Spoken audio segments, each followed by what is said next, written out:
Hello students, welcome to my YouTube channel रैकवर sir की क्लास। जैसा कि हमने अपनी क्लास 12th की हमने फिजिक्स से स्टार्ट की थी।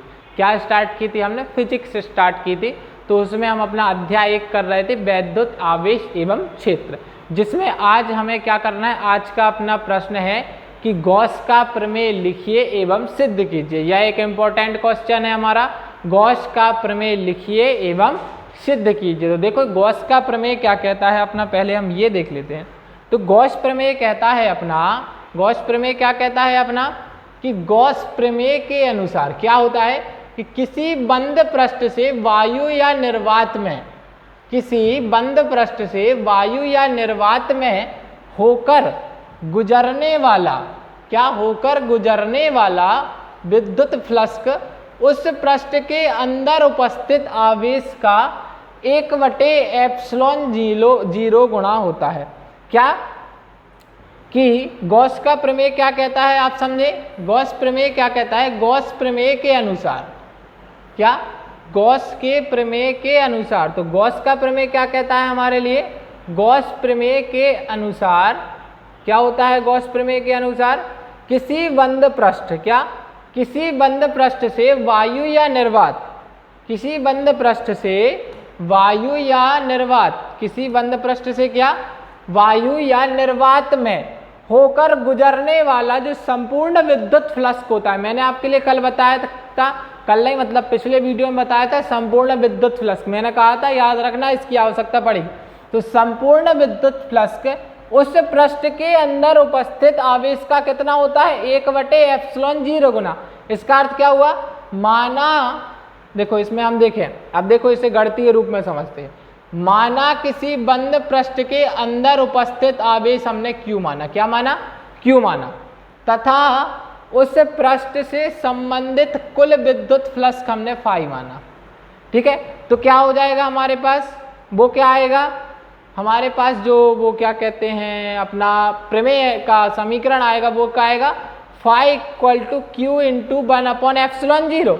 क्योंकि क्या कह रहा है वो कि किसी बंद पृष्ठ से वायु या निर्वात में होकर गुजरने वाला जो संपूर्ण विद्युत फ्लक्स होता है, संपूर्ण विद्युत फ्लक्स को हमने क्या माना है? फाई माना है। संपूर्ण विद्युत फ्लक्स को हमने क्या फाई माना है, ये लिखा है संपूर्ण विद्युत फ्लक्स को हमने फाई माना है।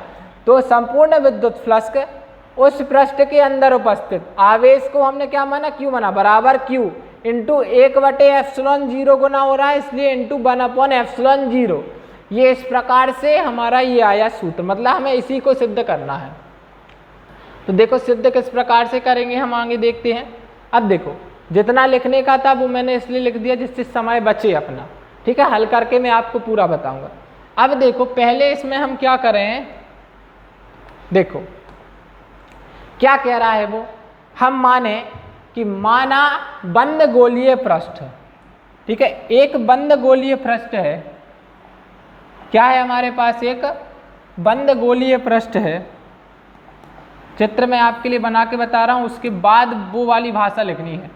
माना एक बंद गोलीय पृष्ठ, क्या कह रही है अपनी भाषा कि माना एक बंद गोलीय पृष्ठ जिसका केंद्र O तथा त्रिज्या R है।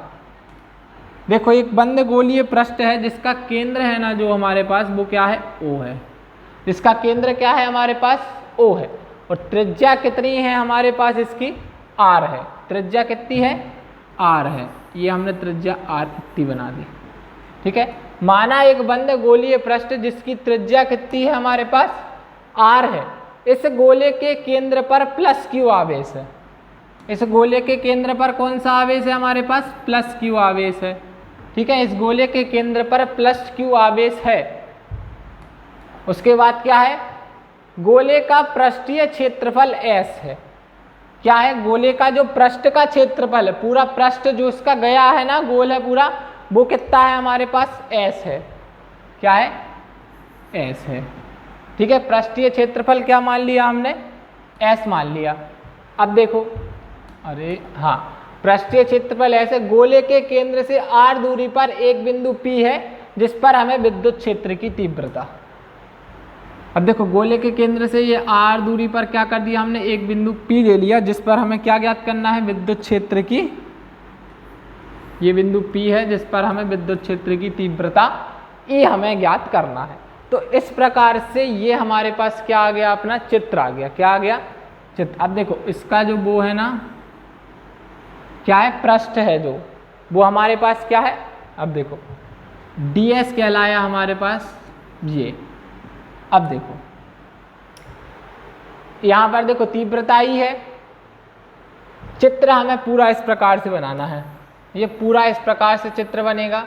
देखो एक गोला है जिसका केंद्र O है, एक वृत्त है जिसका केंद्र O है, जिस पर +q आवेश है। r दूरी पर एक बिंदु क्या है हमारे पास, P है। r दूरी पर एक बिंदु क्या है हमारे पास, P है, जिस पर विद्युत क्षेत्र की तीव्रता हमें E ज्ञात करनी है। ठीक है, r दूरी पर एक बिंदु P है जिस पर हमें विद्युत क्षेत्र की तीव्रता E को हमें ज्ञात करना है। ठीक है, अब देखो तीव्रता का सूत्र मैंने आपके लिए बताया है। तीव्रता का जो सूत्र है ना, वो मैंने आपके लिए क्या मतलब तीव्रता सिद्ध करवाई है, E = 1/4πε0 × r²। ये मैंने आपके लिए सिद्ध करवाया है। E = 1/4π, चित्र बनाने के बाद ये लिख के फिर ये करना है, E = 1/4πε0 q/r²। ठीक, इतनी बात हो गई। अब देखो यदि पृष्ठ से गुजरने वाला विद्युत फ्लक्स d∅ है तो d∅ = E × ds। d∅ = क्या, E × ds। अब देखो इसके बाद मैंने आपके लिए और संपूर्ण विद्युत फ्लक्स क्या बताया है, d∅ = कितना आ जाएगा, E × ds cos थीटा। कितना आ जाएगा, E × ds cos theta. d∅ = क्या आएगा अब हमारे पास, E × ds cos थीटा। अब देखो यहाँ पर हम क्या करेंगे, थीटा = 0 करेंगे। क्यों करेंगे थीटा = 0? थीटा = 0 इसलिए करेंगे क्योंकि E व ds की दिशा, क्योंकि E व ds की दिशा, E व ds की दिशा क्या है, एक ही है। देखो ये आ गया हमारे पास E, ये E है, ये इसकी दिशा भी यही है और इसकी दिशा भी यही है। ds की दिशा भी क्या है हमारे पास, यही है। ठीक है, इतना याद रखना है। E व ds की जो दिशा है ना वो क्या है, एक सी है, ये याद रखना आप। जब E और ds की दिशा एक ही है तो थीटा बराबर कितना आ गया हमारे पास, 0। ठीक है, तो कितना आ जाएगा अब आगे, तो देखो d∅ =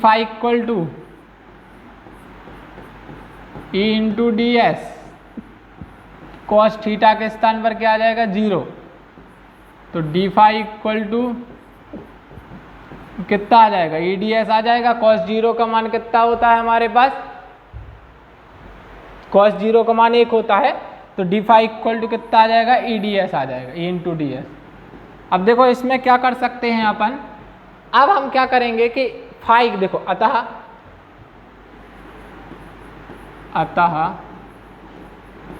संपूर्ण विद्युत फ्लक्स, अतः संपूर्ण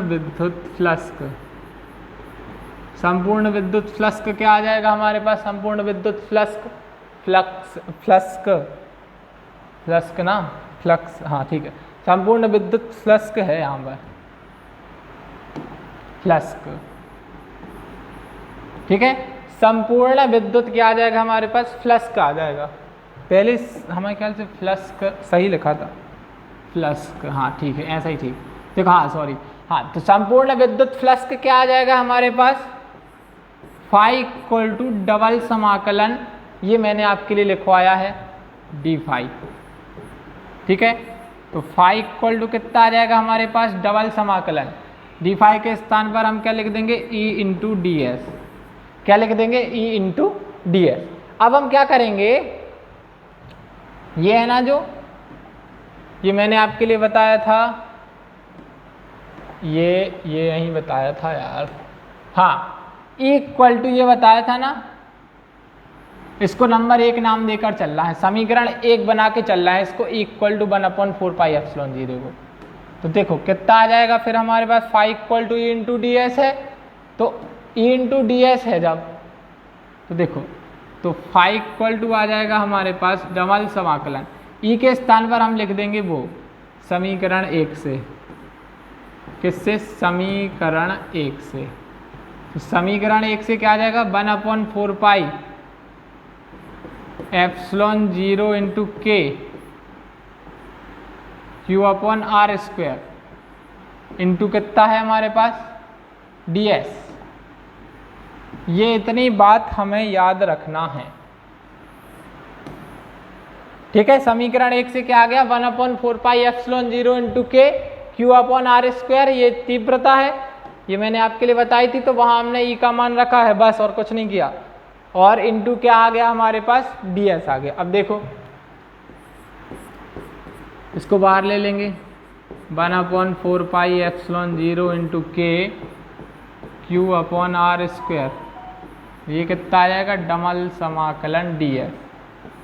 तो फाई इक्वल टू क्या आ जाएगा, अब ये देखो, तो फाई इक्वल टू सीधी बात देखो, चूंकि पहले इतना लिख लो, चूंकि डबल समाकलन ds है जो वो किसके बराबर हो जाएगा s के बराबर हो जाएगा। डबल समाकलन ds किसके s के बराबर, s मतलब पूरा उसका क्षेत्रफल कहलाया 4πr², ठीक है। ds किसके बराबर हो गया, पूरे उसके वृत्त के क्षेत्रफल के बराबर, s के बराबर। तो कितना आ जाएगा हमारे पास 4πr² होता है क्या उसका क्षेत्रफल, किसका गोले का पृष्ठीय क्षेत्रफल।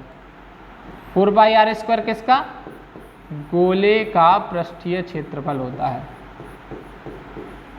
ये आपको याद रखना है, ठीक है। इसमें हमने कुछ नहीं किया है, बस क्या किया है, जो 4πr² है ना, हाँ, तो हमने क्या किया ds को क्या मान लिया s के बराबर, उसके क्षेत्रफल के बराबर, तो 4πr² आ गया, ठीक है। इतनी बात क्लियर हो गई होगी सभी के लिए कि 4πr² कहाँ से आ गया, ठीक है। तो इसका मतलब अपन ds के स्थान पर लिखेंगे, क्या लिखेंगे, phi equal to 1/4 epsilon 0 into K Q upon R square, तो डबल समाकलन में कितना आ जाएगा 4πr², ठीक है। ये हमने क्या लिख दिया यहाँ पर 4πr² क्या लिख दिया हमने, अब डबल समाकलन काय को कर रहे हैं, डी फाई के स्थान पर डायरेक्ट लिख देंगे हम 4πr², ठीक है। अब देखो अब कुछ नहीं होगा, बस 4π से 4π कट जाएगा और r² से r² कट जाएगा, तो कितना बचेगा फाई इक्वल टू हमारे पास क्यू अपॉन एप्सिलॉन 0 इंटू के, इतना ही बचेगा। या ऐसा करो 1/ε0 इंटू के इंटू क्यू, इतना ही बचेगा। कितना बचेगा हमारे पास 1/ε0 इंटू के इंटू क्यू, ठीक है। 4πε0 है, ठीक है।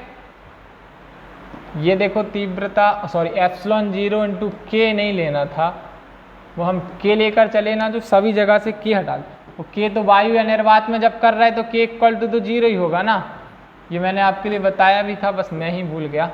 देखो के नहीं लिखना, ये याद रखना, ठीक है।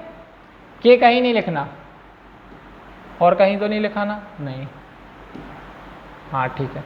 अब देखो तो इसमें क्या करेंगे, जब के नहीं है तो सीधी बात ये आप जाएगा, ठीक है। तो कितना आ जाएगा हमारे पास, इसको ऐसा लिख दो Q इंटू 1/ε0। तो ये हमारे पास क्या आ गया, ये अपना प्रूव्ड हो गया। तो इस प्रकार से पूरे तरीके से हमें ये गॉस का प्रमेय निकालना है। बस ये याद रखना, जो ds है वो s के बराबर है, मतलब वृत्त के क्षेत्रफल के बराबर है, और वृत्त का पृष्ठीय क्षेत्रफल होता है 4πr², ठीक है। तो इस प्रकार से क्या था, ये अपना पूरा क्वेश्चन और उसका आंसर बिल्कुल हल सहित, जैसा मैंने स्टेप बाय स्टेप आपको लिख के बताया है ना, आपको बिल्कुल वैसे ही लिख कर आना है, ठीक है। देखो फर्स्ट पे हमारा ये है, सेकंड में मतलब चित्र बनाना जरूरी है, फिर थर्ड पाले पे यहाँ से चित्र बनाने के बाद ये चित्र ही का लिखा है, मान लीजिए वो केंद्र वाली ये, उसके बाद ये है, फिर ये है, और उसके बाद ये अपना आखिरी है, ठीक है। इस प्रकार से ये अपना आज का प्रश्न था। तो इसी तरह के और वीडियो देखने के लिए, और आज का वीडियो आपके लिए अच्छा लगा हो तो एक बार सर की क्लास के लिए लाइक शेयर सब्सक्राइब करना ना भूलिएगा। धन्यवाद, मिलते हैं अगले वीडियो में।